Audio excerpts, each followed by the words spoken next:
নির্বাচনের যখন শিডিউল ঘোষণা করলো, ঘোষণার সাথে সাথে বিএনপির প্রার্থী ঘোষণা করলো লন্ডন থেকে, সেটা ঘোষণা করলেন মির্জা ফখরুল ভাই।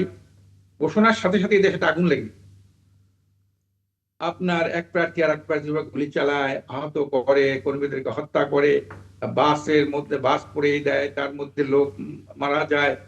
সারা দেশে একটা বিচ্ছিন্ন অবস্থা ঘটে গেল। এখনো তো তাই আছে।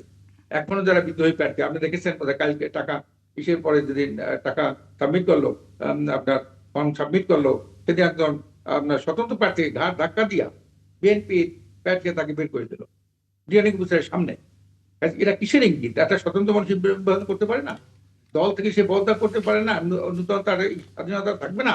কিন্তু এই যে ঘটনাটা, এবং স্বরাষ্ট্র উপদেষ্টা পরিষ্কার বলেছে এখনো প্রতিনিয়ত বাহির থেকে অস্ত্র ঢুকছে ভিতরে, এবং সেই যে অস্ত্রগুলো লুট হয়েছিল, সেই অস্ত্রগুলো এখন উদ্ধার হয় নাই। সেই সন্ত্রাসীরা এখনো ঘাপটি মেরে বসা আছে। প্রশাসনের সময় সেই স্বৈরাচার দোষর ছিল যারা আপনার এই বলে প্রশাসনে, তারা কিন্তু ঘাপটি মেরে বসা আছে। তারা কোনো অংশেই কোনো জায়গা থেকে কিন্তু তারা নিরপেক্ষ ভূমিকা পালন করতেছে না।